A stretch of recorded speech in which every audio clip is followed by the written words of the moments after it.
What is causing forest regrowth in Puerto Rico by Jacob Pauna. The first article that I read was titled The Ecological Consequences of Socioeconomic and Land Use Changes in Post-Agriculture Puerto Rico. Early on, Puerto Rico's economy was very heavily based on agriculture. In fact, 55% of the economy was determined by this. Human population exhibited a tenfold increase and agriculture spread throughout the island. Then, in the late 1940s, the introduction of Operation Bootstrap shifted the economy from agriculture to light industry. Between 1940 and 1980, Puerto Rican farmland decreased from 85% to 37%. Urban areas grew exponentially, while unused farmland continued to decrease. The fate of the abandoned agricultural lands depends on different factors.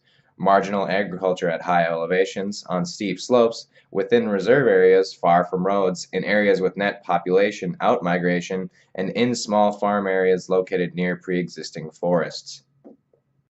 Due to these factors, Puerto Rico has experienced extensive natural forest recovery on these abandoned lands. In fact, urbanization may reinforce forest expansion because migration into urban areas is the main driver of land abandonment and subsequent forest regeneration. This article drew three conclusions about the forest recovery. 1. Forest structure and the ecological factors depending on it recover in a few decades in conditions of small farm sizes and infrequent use of fire. 2. In spite of rapid forest recovery, large-scale human disturbances have effects on biotic communities that may last for several centuries. And 3. The invasion by exotic species plays a key role in these long-lasting ecological effects, which includes a large-scale floristic homogenization.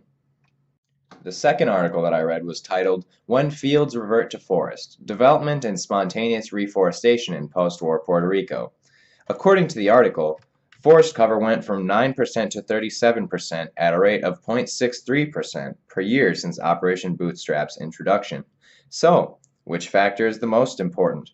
According to the article's analysis, the elevation of a plot has the largest single impact on the probability that a plot would reforest.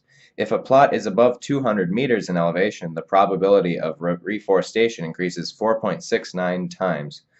Also, steeper slopes goes hand in hand in determining reforestation. For this project, I took a look at elevation and slope in regards to forest cover in Puerto Rico to see if their relation is actually really significant. To assess the relationship, I used ordinary least squared regression, or OLS.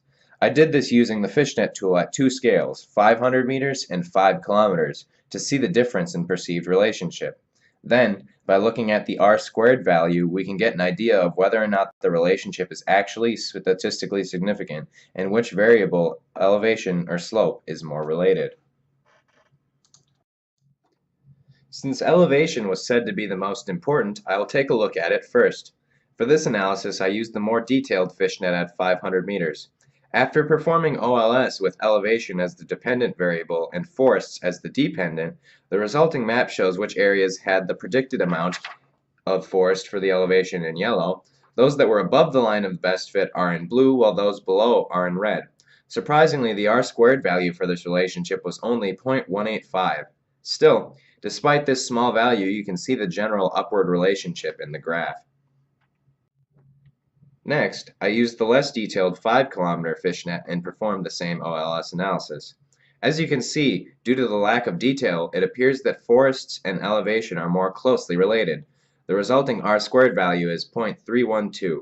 You can once again see the general relationship between the two variables in the graph. Next, I looked at the relationship between forest and slope, with slope now taking the place of independent variable, by performing OLS on the 500-meter fishnet once again.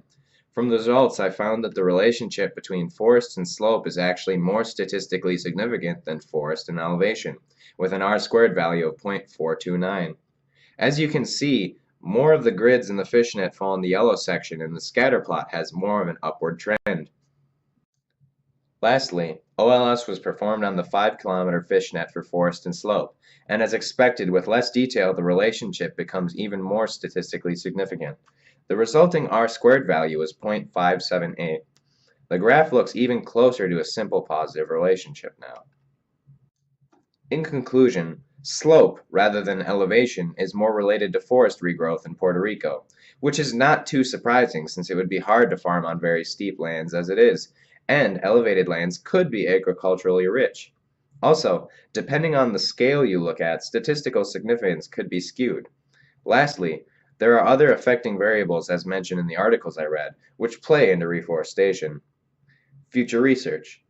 Look at the variables I used in regards to other variables mentioned, and also look at the agricultural land placement in regards to slope to find further relations. Either way, the forest regrowth in Puerto Rico is an interesting and hopeful case that should be further studied to help us better understand nature's resilience. This was the data that I used for this project, and here are my references. Thank you for watching.